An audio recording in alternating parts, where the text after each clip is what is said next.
दोस्तों, स्वागत है आपका आपके चैनल प्रोकॉम में। आज इस वीडियो में मैं आपको बताऊंगी हिंदू परंपराओं से जुड़े वैज्ञानिक तथ्य। दोस्तों, भारत परंपराओं का देश है। हमारे देश में तरह तरह के रीति रिवाज और परंपराएं निभाई जाती हैं। भारत में जितने राज्य, जितने शहर, जितने गांव, उतनी ही परंपराएं हैं और इसी परंपरा रीति रिवाजों की वजह से दुनिया में भारत का एक अलग ही नाम है। ये परंपराएं बहुत पुराने समय से चलती आ रही हैं और ज्यादातर हिंदू धर्म से जुड़ी दिखाई देती हैं। कुछ लोग इन्हें अंधविश्वास मानते हैं, जबकि आज भी बहुत से लोग इन परंपराओं को ऐसे ही निभा रहे हैं। ऐसी परंपराएं जिन्हें देख तमाम लोग ताज्जुब करते हैं। कई लोग हंसते हैं तो कुछ लोग कहते हैं ये क्या धकोसला है। हिंदू परंपराओं पर हंसने वालों और उसे धकोसला कहने वाले लोगों की सोच शायद ये वीडियो देखने के बाद बदल जाए। जी हाँ, क्योंकि आज हम आपको बताने जा रहे हैं हिंदू परंपराओं के पीछे छिपे वैज्ञानिक कारण, या यूं कहिए कि वैज्ञानिक राज। हम आपको बताएंगे उन परंपराओं के बारे में जिनसे आप हर रोज रूबरू होते हैं। भारतीय सभ्यता के पीछे छिपे इन कारणों को जानने के बाद न केवल आपका ज्ञानवर्धन होगा, बल्कि भविष्य में अगर कोई बच्चा आपसे पूछेगा कि हम नमस्ते क्यों करते हैं, तो आप उसका वैज्ञानिक कारण बता सकेंगे। तो चलिए दोस्तों, शुरू करते हैं आज का ये वीडियो। लेकिन इससे पहले अगर आपने अभी तक हमारे चैनल को सब्सक्राइब नहीं किया है तो पहले सब्सक्राइब कर लें और साथ ही बेल आइकन को दबाना बिल्कुल ना भूलें।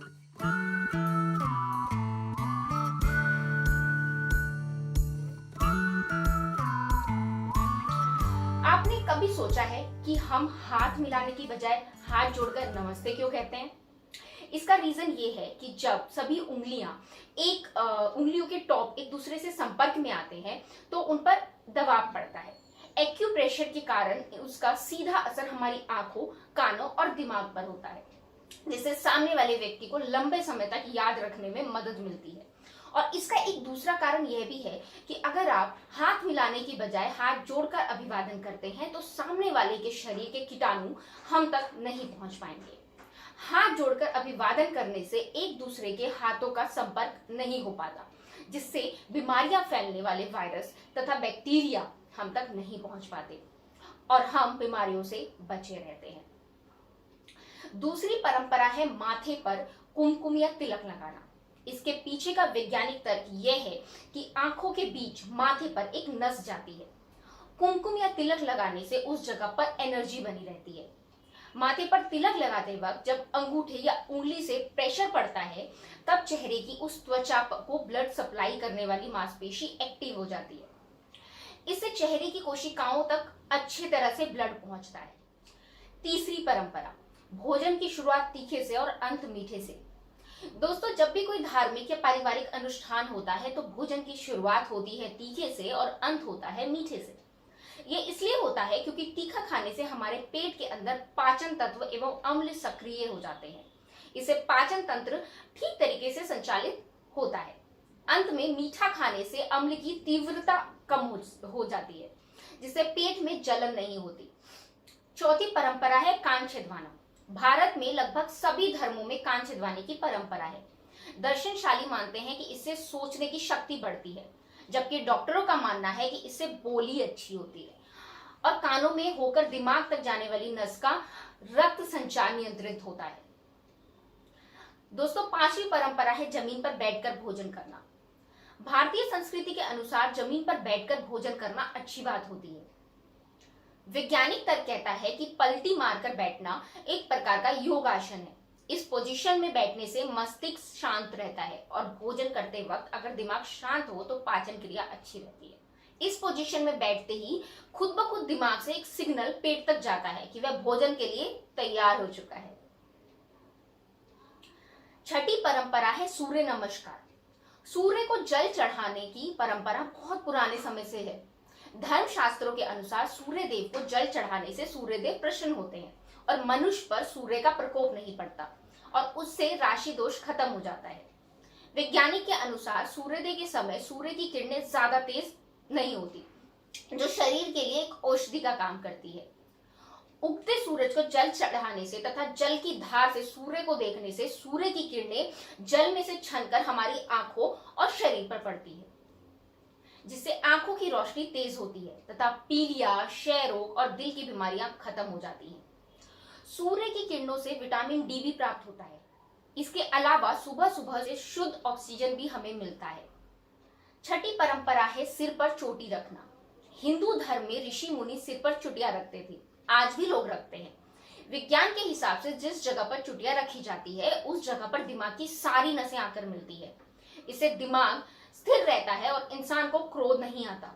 यहाँ तक कि इससे सोचने की क्षमता भी बढ़ती है। दोस्तों, हिंदू धर्म में व्रत रखने का बहुत महत्व है।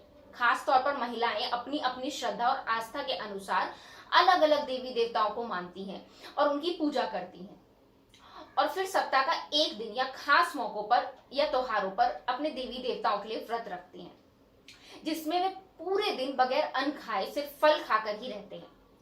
धर्म और मान्यता के अनुसार व्रत रखने से देवी देवता प्रसन्न होते हैं तथा कष्टों और परेशानियों को दूर करके मनोकामना को पूर्ण करते हैं। लेकिन क्या आप जानते हैं कि व्रत रखने के पीछे धर्म और मान्यता के साथ साथ सप्ताह में एक दिन व्रत रखना वैज्ञानिक दृष्टि से भी फायदेमंद है। आयुर्वेद के अनुसार व्रत रखने से और दिन भर में सिर्फ फल खाने से पाचन क्रिया को आराम मिलता है, जिससे पाचन तंत्र यानी डाइजेशन ठीक रहता है और शरीर से हानिकारक और अवांछित तत्व बाहर निकल जाते हैं, जिससे शरीर तथा स्वास्थ्य ठीक रहता है। एक शोध के अनुसार सप्ताह में एक दिन व्रत रखने से कैंसर, डायबिटीज और हार्ट रिलेटेड बीमारियों का खतरा कम हो जाता है।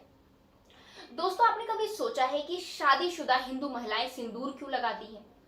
इसके पीछे क्या वैज्ञानिक कारण हो सकता है?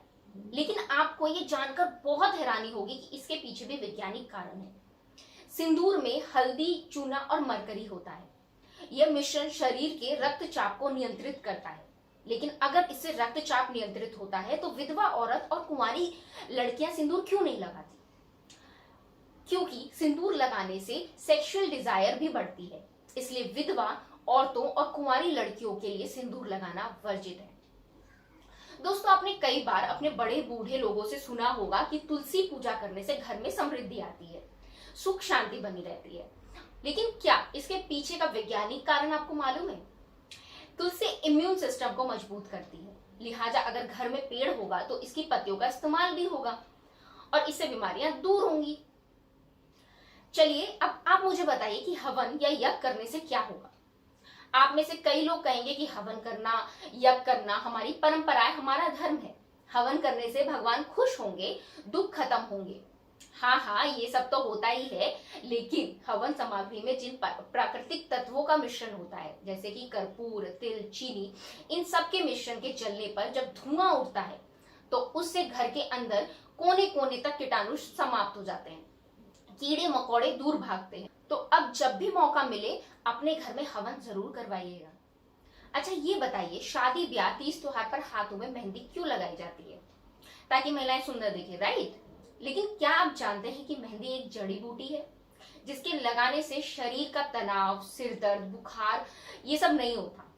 शरीर ठंडा रहता है और खासकर वह नस ठंडी रहती है जिसका कनेक्शन सीधे दिमाग से है। लिहाजा चाहे कि जितना काम हो, मेहंदी लगाने के बाद टेंशन से मुक्ति पक्की है। दोस्तों, हम सभी को मालूम है कि एक गोत्र में शादी नहीं करनी चाहिए। धार्मिक मान्यता के अनुसार समान गोत्र या कुल में शादी करना प्रतिबंधित है। मान्यता के अनुसार एक ही गोत्र का होने से स्त्री पुरुष भाई बहन कहलाते हैं, क्योंकि उनके पूर्वज एक ही हैं, इसलिए एक ही गोत्र में शादी नहीं की जाती। यह बात थोड़ी अजीब भी लगती है कि जिन स्त्री पुरुष ने कभी एक दूसरे को देखा तक नहीं है तथा अलग अलग जगहों पर अलग अलग माहौल में पले बड़े हैं, फिर भी वो भाई बहन कैसे बन गए? लेकिन इसका एक ठोस वैज्ञानिक तर्क है कि समान गोत्र का होने के कारण, चाहे वह भाई बहन हो या ना हो, लेकिन उनके गुणसूत्र यानी क्रोमोसोम समान होते हैं। इसलिए अगर एक गोत्र के स्त्री पुरुष की शादी होती है तो उनके बच्चे जेनेटिक बीमारियों के साथ पैदा होते हैं। ऐसे बच्चों में अनुवांशिक दोष जैसे मानसिक कमजोरी, अपंगता जैसे गंभीर रोग जन्मजात ही पाए जाते हैं। ऐसे बच्चों की विचारधारा, व्यवहार आदि में भी कोई नयापन नहीं होता और उनमें रचनात्मकता का अभाव होता है। इसलिए अलग अलग गोत्र में शादी करने से स्त्री पुरुष के क्रोमोसोम और जीन्स आपस में नहीं मिल पाते, जिससे उनके बच्चों में अनुवांशिक बीमारियों का खतरा नहीं होता। दोस्तों, शास्त्रों के अनुसार बिना स्नान के भोजन करना वर्जित है। शास्त्रों के अनुसार स्नान करके पवित्र होकर ही भोजन करना चाहिए। बिना स्नान किए भोजन करना पशुओं के समान है और अपवित्र माना जाता है तथा ऐसा करने से देवी देवता अप्रसन्न हो जाते हैं। वैज्ञानिक दृष्टिकोण से स्नान करने से शरीर की गंदगी निकल जाती है तथा शरीर में नई ताजगी तथा स्फूर्ति आती है। स्नान करने के बाद स्वाभाविक रूप से भूख लगती है। उस समय भोजन करने से भोजन का रस शरीर के लिए पुष्टिवर्धक होता है। खाना खाने के बाद नहाने से शरीर ठंडा हो जाता है, जिससे पेट की पाचन क्रिया मंद पड़ जाती है और पाचन शक्ति कमजोर पड़ जाती है तथा पेट के रोग हो सकते हैं। अगर आप एक लड़की हैं तो अगला पॉइंट आपके लिए है। धर्म शास्त्रों के अनुसार स्त्रियों का पीरियड्स के दिनों में मंदिर में जाना या किसी धार्मिक कार्य में भाग लेना पूरी तरह से वर्जित है। सनातन धर्म के अनुसार इन दिनों में स्त्रियों के शरीर से गंदगी बाहर निकलती है, जिससे उन्हें अपवित्र माना गया है और उनको दूसरे लोगों से अलग रहने का नियम बनाया गया है। प्राचीन काल में महिलाओं को मासिक धर्म के समय कोप भवन में रहना पड़ता था और उस समय महिलाएं बाहर आना जाना नहीं करती थी। विज्ञान भी इस बात को मानता है कि मासिक धर्म के समय महिलाओं के शरीर से गंदगी निकलती है तथा एक विशेष प्रकार की तरंगे निकलती हैं जो दूसरे लोगों के लिए हानिकारक होती हैं तथा उनसे संक्रमण फैलने का डर रहता है। इसलिए दूसरे लोगों को संक्रमण से बचाने के लिए ही स्त्रियों को इन दिनों में अलग रखे जाने की प्रथा शुरू हुई। दूसरा कारण यह भी है कि पीरियड्स के समय महिलाओं को अत्यधिक कमजोरी महसूस होती है, इसलिए इन्हें इन दिनों में घर के सभी कार्यों से दूर रखा जाता है ताकि उन्हें पर्याप्त आराम मिल सके। हिंदू धर्म में प्रत्येक धार्मिक कार्य, शुभ अवसर या पूजा पाठ पर दाहिने हाथ में कलावा मोली धागा बांधा जाता है। शास्त्रों के अनुसार हाथ में कलावा बांधना शुभ होता है और इससे देवी देवता प्रसन्न होते हैं। विज्ञान के अनुसार दाहिने हाथ की कलाई में ऐसी नसें होती हैं जो दिमाग तक पहुंच जाती हैं। उस जगह कलावा बांधने से उन नसों पर दबाव पड़ता है, जिससे दिमाग तक रक्त संचार सुचारू रूप से होता है, जिससे दिमाग शांत रहता है। कलावा बाद कफ तथा पित्त जैसे रोग दोषों का भी खतरा कम हो जाता है। दोस्तों, यहाँ मैंने हिंदू धर्म की कुछ परंपराएं और उनसे जुड़े वैज्ञानिक तर्क तथा फायदे बताए हैं। दरअसल पुराने समय से चली आ रही ये परंपराएं हमारे ऋषि मुनियों के गहन अध्ययन का नतीजा है, जिनसे लोगों को प्राकृतिक चिकित्सा का भी लाभ मिलता है। और अब वैज्ञानिक तथा आयुर्वेद ने भी अपने शोधों से यह प्रमाणित कर दिया है कि ऋषि मुनियों और हमारे पूर्वजों द्वारा चलाई गई ये परंपराएं मानव जीवन के लिए बहुत फायदेमंद है और जरूरी भी है। तो दोस्तों, कैसा लगा आपको हमारा ये वीडियो, हमें कमेंट करके जरूर बताएं। वीडियो अच्छा लगा हो तो लाइक करें और अगर वीडियो अच्छा नहीं लगा हो तो डिसलाइक करें, लेकिन अपनी राय हम तक जरूर पहुंचाएं। Thank you.